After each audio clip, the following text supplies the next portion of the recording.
2012 through 2013 was a very confusing time for me.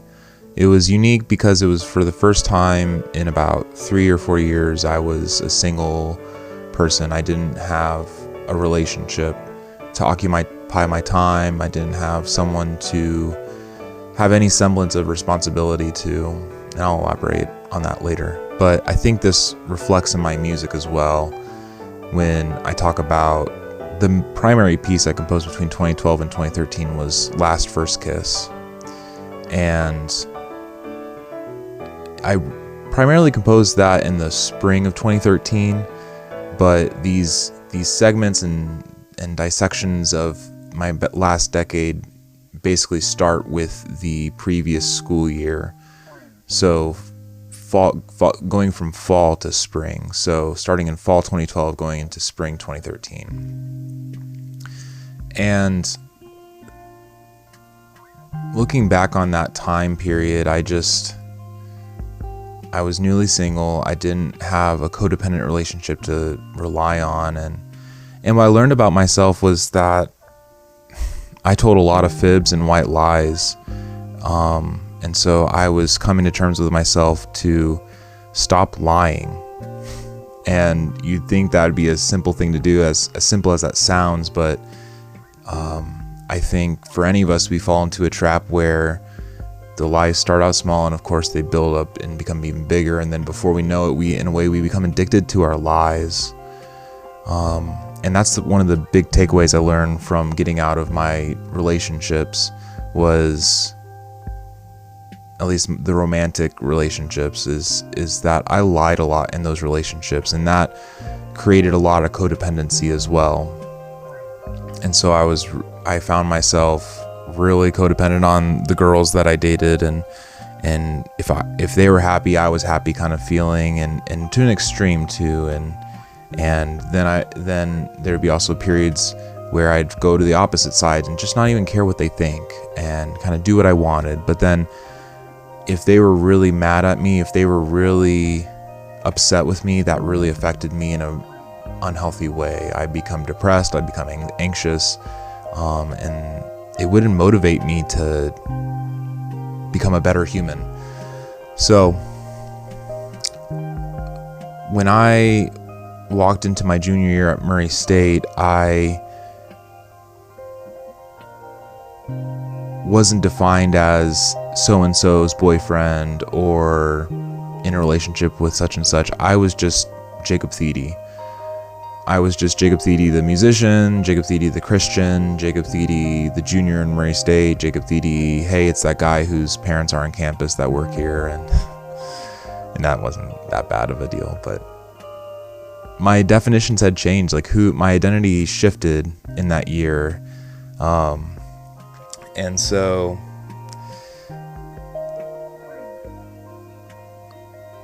I was torn between different friend groups. I had my music friends on one side who I'd been comrades with since the beginning of my time at Murray State. And then as I had gotten out of my toxic relationships, I needed and wanted to rekindle and just strengthen my friendships at the Baptist campus ministry and a lot of my Christian friends, so to speak. And so I was torn between the music friends and the Christian friends. And for whatever reason, there was a lot of confusion there, because based on the Christian culture, I shouldn't have done or affiliated myself with the music friends, but I loved them so much, and I cared for them so much, and I really enjoyed being around them. So if they were living in a way that wasn't in alignment with the Christian friends, I was really conflicted. I was just I want to hang out with both of them. I don't care what one or the other does. I think they're cool people. I think they got some cool personalities, and I think I got a lot to learn from both sides. So there was that conviction that I sensed, and it's just something about music departments that you have your a camaraderie with your classmates that I got the sense at Murray State that other departments didn't have. Business friends didn't really hang out with fellow business friends, maybe a select few, but not in the way that music friends did. And so I'd talk to my BCM friends and they'd say, oh yeah, you know, I got this friendship with this one classmate, but I don't really talk to them outside of my classes. And for me, it's just like, I have no choice but to talk to all my music friends outside of my classes, because we're collaborating together, we're performing together, and something about music school is you spend all day with each other for unrecognized class credit hours and the sort. And so that added to the confusion between 2012 and 2013 for me. Before, I was in a relationship that I shouldn't have been in, and that was pretty simple, but just the chaos and the complexity of navigating the world as a single person really just got to me in a way.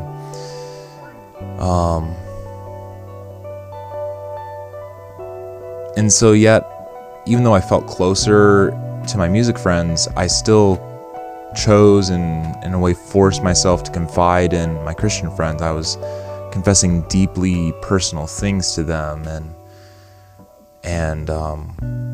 and yet I felt like they didn't know me like my music friends did, even though I was sharing with them stuff that was more close to what was happening spiritually inside me, and that really tore me apart.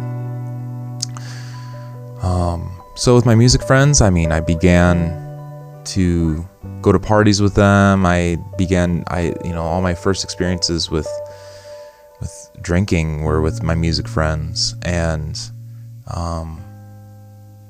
those are deeply personal and intimate too. And I think as a society, we kind of shrug off the party scene, both secular and in the Christian circles. It's like, well, if you drink alcohol, you're evil, or if you drink alcohol at a young age, you're evil. And it's like we kind of and maybe that climate's changing, where we're kind of going through what it means to go through trauma, or what it means to go through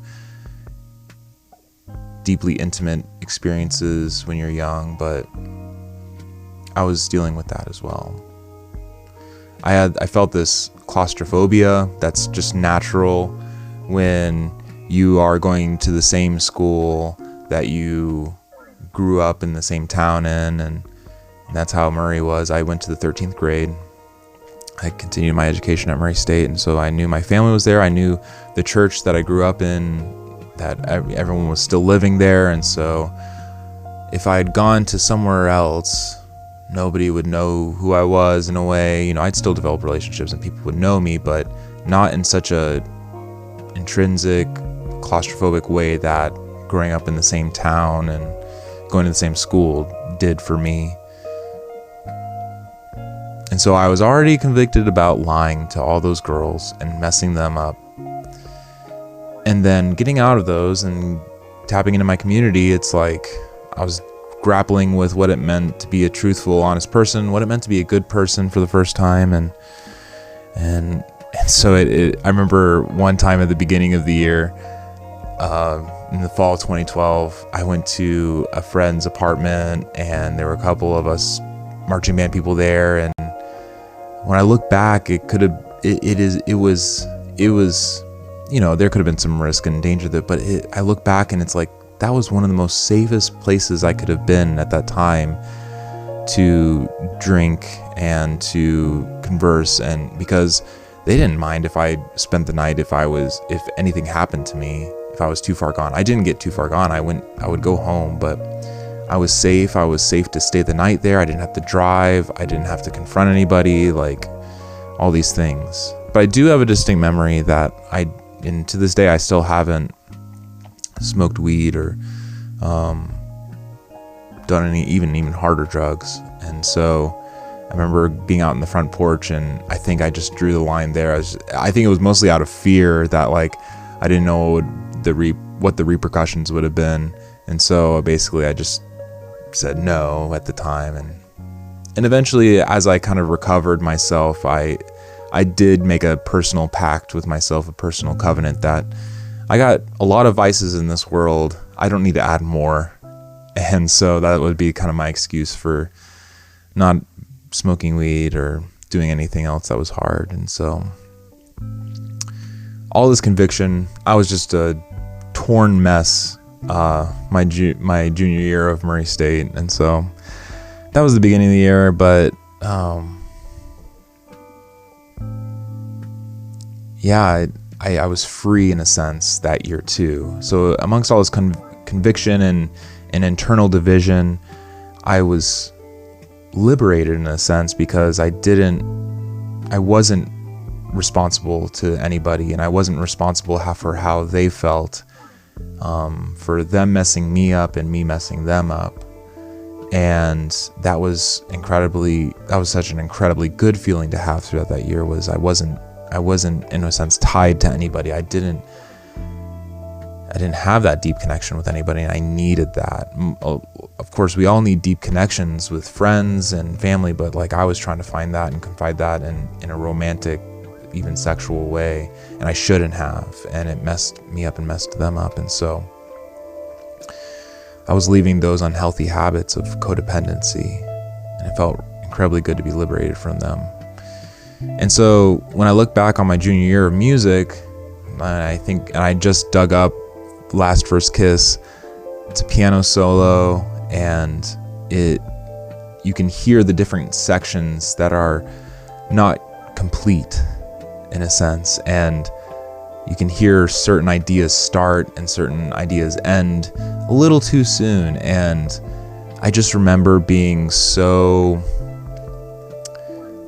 again, internally divided, because I was incredibly insecure about harmony, that my pieces didn't sound unique, that I held Ligeti and Eric Whitacre and wind band composers in such high esteem because they had that unique sound. And I can only imagine what it feels like now, and even later when the next big composer comes on the rise and gets super popular because they have that unique sound that's just so attractive and becomes super popular. And right now it's Jacob Collier, and who knows who it is later.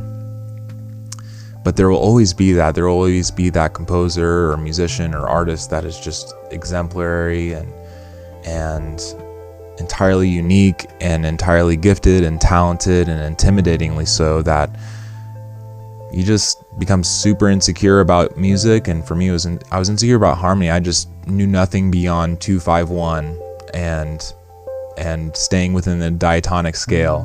And Last First Kiss kind of reflects that insecurity too. One of the first chords that I used was just because I had listened to a lot of Joe Hisaishi's music. He's the composer for Spirited Away and Howl's Moving Castle and many others, My Neighbor Totoro.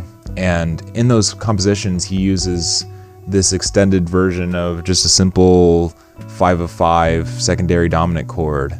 And it includes, I think, the 9th and the 7th. And it's always in applications within the melody that you can hear directly. And I wanted to incorporate that in my own music, and so Last First Kiss uses that as well. And I think Last First Kiss, it was for the first time music that I was also very torn between academic and popular music, and just reconciling that division of growing up on NSYNC and growing up on pop music, and my first musical memories being that music's. But I was writing this extremely rigorous and studious and research heavy academic music because my professor is a music theorist, and he is amazing. He's an amazing teacher, and I learned a lot from him, and he has his own musical story. But I was trying to divvy out what was my musical story. And in a way, that's what these recordings and vlogs and journals and podcasts and everything is for, is to kind of to understand what was my musical story during these times. And so I'm straddling the divide between academic and popular music and trying to figure out what did my music sound like exactly. But yet I just didn't like what I wrote, because I liked what other people wrote so much more than what I wrote. I loved their harmonies, I loved their music, and I just wanted to emulate it. But I didn't have the technique, I didn't have the words to describe it. like compared to now, it's like night and day. I know what I can write, I know what I can do, and I know what I want to do, and I know how to kind of approach really advanced different music, and praise God for that. So but then I listen to the music now, and I hear ideas that I really did enjoy composing in that moment. I pick apart all the different sections that are unique to me, and I have looking back on it now as a 29-year-old and not a 20-year-old, I look back and I can be a little bit more confident that, yeah, I'm adding that to my repertoire. I'm adding that to my life's work. And yeah, there's some embarrassing moments in it. And I shouldn't be any more embarrassed by those moments. I had a friend actually contact me and ask about this piece. He said, do you remember that ooey gooey love piece that you wrote that you were later embarrassed about? And I was like, I don't really know what you're talking about. He's like, The Last First Kiss. And he sent me a link to it. And he dug up the score on issue.com. And I was like, whoa, it's still there. It's still on the internet. And so I did a deep dive. I recovered my old college email, and thank goodness that Google doesn't delete anything for you, that it all stays there. It's like this mini time capsule. And so I did a search, Last First Kiss, and I found the MIDI files and the finale files, and it's just amazing that I can still look back on that. And at that time, I started working as a desk worker at the local dormitories, and I would spend most of my work shifts, which were between midnight and 4 a.m. and sometimes 4 a.m. to 8 a.m. I would spend those times being super emo and listening to all my favorite bands, all my favorite lyrics, and especially since I was newly single, I was listening to all the songs about romance and love and relationships. And in those moments, I would take the time to just write the music to Last First Kiss. And as I go through each section, yeah, I can recall being at that desk and composing those moments and living in this divide of being incredibly proud of it and excited about it, but then incredibly ashamed of it and incredibly embarrassed by it. And so I think if I can impart any wisdom to a younger Jacob Thede and a younger person who might be listening to this as a result, you're gonna feel some shame and embarrassment, but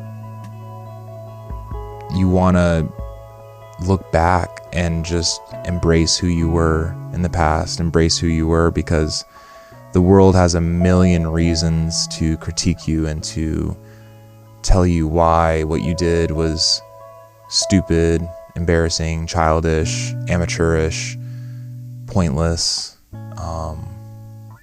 I can think of many people in my life that have argued that was who I was. Maybe not directly, but even still indirectly.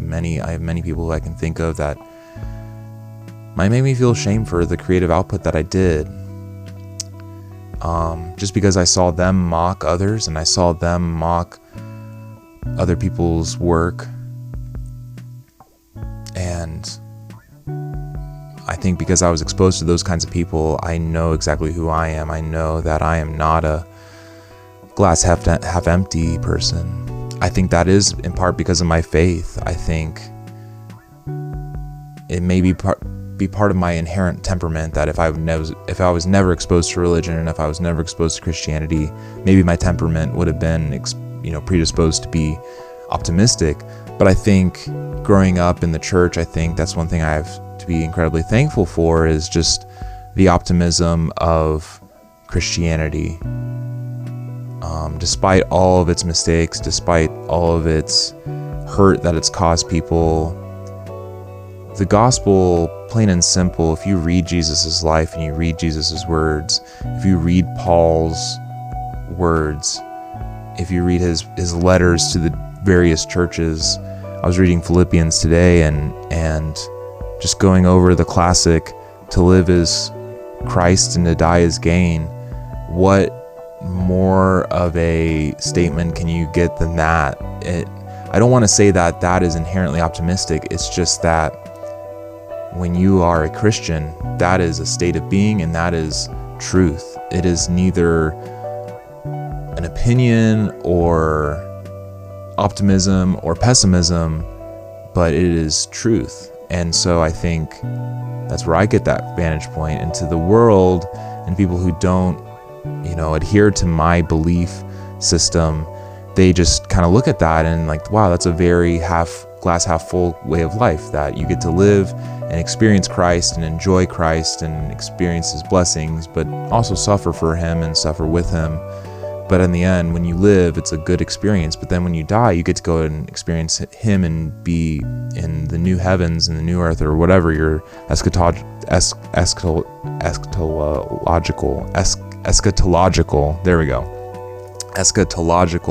vantage point.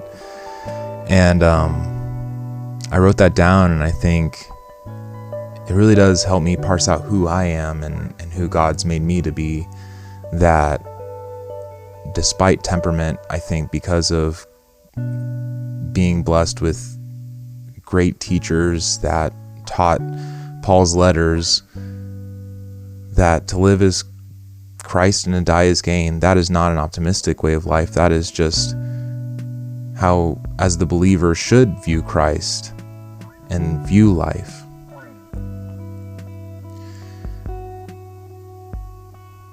So looking back and just kind of seeing things with a glass half full and just adhering maybe even to the truth that to live is Christ and to die is gain really changes your perspective on things. And I don't even really know where I was going. I'm sorry for the rant. So as I was composing at the desk shift in the mornings, I think I slowly began to feel myself being burnt out on music. And so what I did that year was, in the fall, I took composition lessons. In the fall of 2012, I took composition lessons with my professor.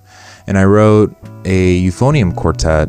And I also wrote a euphonium quartet in that year. And I didn't really like it. And I got some really weird reception from it.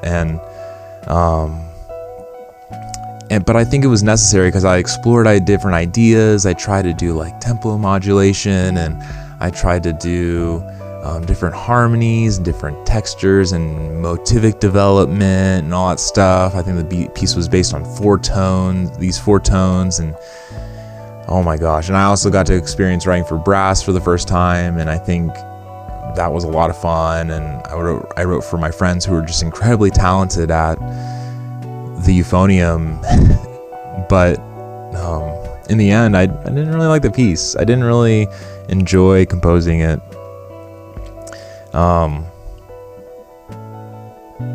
And I look back, and I think it was necessary for me to write that, and I think I had to push through the distaste and the dislike of what I was writing to understand that writing the perceived conception of like atonal music was not for me. I wasn't passionate about it, and I had no room to write for it, and that's just something that's okay. It's neither good or bad, and it was good. It was okay for me to feel that way and then continue to adhere to this kind of style. But then it also gave me room to experiment with the techniques for euphonium and experiment for those techniques of composition, whether it's motivic development or limiting yourself to the number of tones you can write in a piece. So the next semester, because I wrote that piece and I didn't have very good experience, and because I was trying to get out in 4 years and graduate in 4 years, and I was taking all these classes, I elected to not take composition lessons that semester. And so I wrote Last First Kiss without the supervision, so to speak, with my professor. And that was really liberating too, but it was also scary because it was unknown territory, and it kind of, asked the question, am I motivated without my professor? Because I had another teacher who, in a way, made me really feel very special in one lecture, and whether he was intending it or not, but he was talking about just the need and the desire to compose, and so he was talking about how you just have this itch and you just have to scratch it and you just have to do it because that's what you were made to do, and all these kind of ideas. And he goes isn't that right, Jake? You do that, and I'm like, yeah. And I was just trying to support him, but at the same time in that moment I was like, I only write music because I take lessons and I have someone pushing me and I have a deadline to do it, and if it was up to me and my lazy butt, I wouldn't do it at all. And so, but I think that semester really solidified it for me. The spring of 2013 of the 2012 school year, it really solidified that I had an inherent desire to compose and to make music and to explore and do that, especially since I had been given the tools like Finale. I remember it was such a big deal 3 years before that to receive a copy of Finale software for Christmas. That was a huge deal, and so I installed it on my computer and I had the full version, and I was able to use all of the different tools, and I was able to save, and I was able to write for multiple instruments, because I think back then, the Finale trial, you're only allowed to compose on a grand staff for so many measures with only the tools that allowed you to do triplets and eighth notes and up to 64th notes, but no tuplets, no 5 tuplets, 7 tuplets or anything else, no weird time signatures, and just incredibly limiting. And I had been composing on that version of Finale since high school, so it was just such a big deal for me to compose. So here I am, a junior, spring of 2013, and I have Finale at my disposal, and I really did learn in that moment, in that semester, yes, I have a desire to compose. That is in me, and that is good, and I do not need supervision. I do not need the adult supervision. I don't need a teacher to push my butt to do this. It certainly helps, but that desire is in there. And so that was a really gratifying and good thing for me to realize.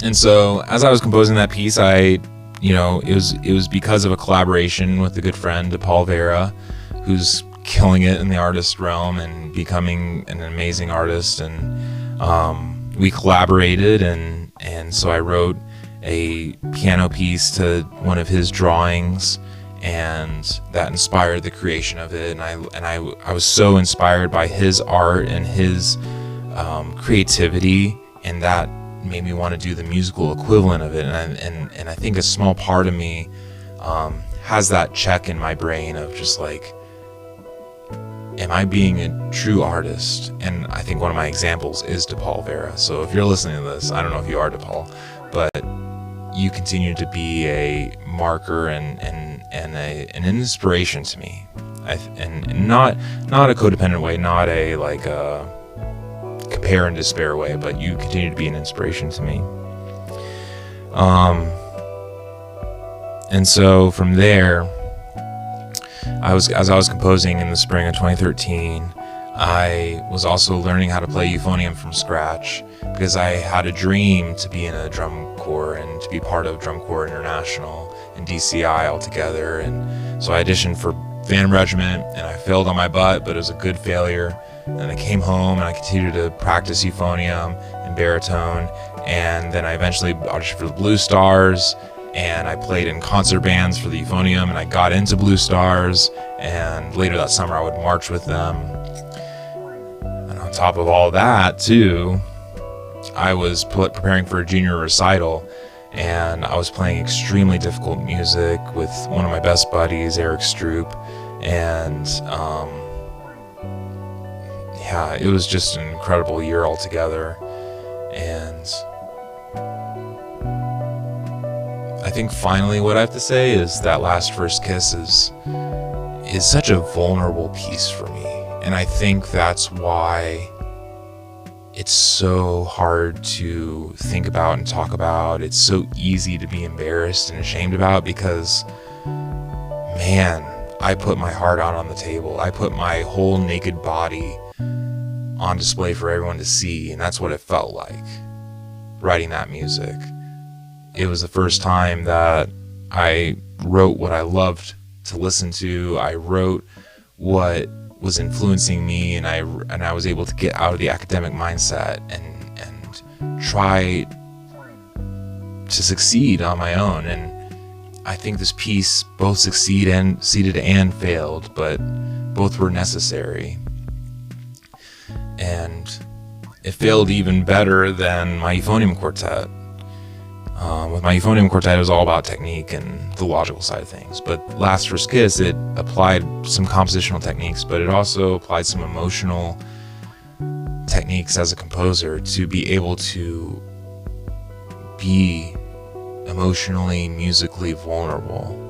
And that's something that I want so desperately to unpack, but it's so hard to get words to explain what I mean by that.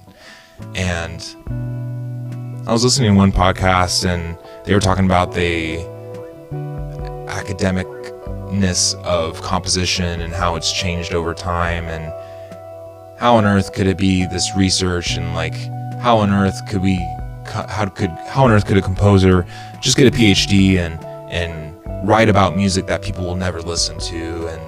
And I strongly disagree with that, because I think there's just something to some of the composers out there. I don't know how many, maybe it's all composers, but we also love to talk and converse and exchange ideas about our music. And it's not all about, we're not just a one thing machine. We don't just make music. We like to think about it and talk about it and converse about it and trade ideas about it. And I think that's why it's so important to that. And it's so good that composition and composing is no longer just a trade or an apprenticeship. It's a academic pursuit. It's a place that we can converse about it and think about it and talk about it and exchange those ideas with each other. And boy, oh boy, that makes us better as a society and better as humans, to be able to exchange these ideas and to enjoy them and to enrich our lives and to give new meaning and purpose, and to give a little bit of that placebo effect in our brains to continue and to extend our lifetimes, because we have something to live for. Yeah. So, more later, but I'll talk to you guys next time.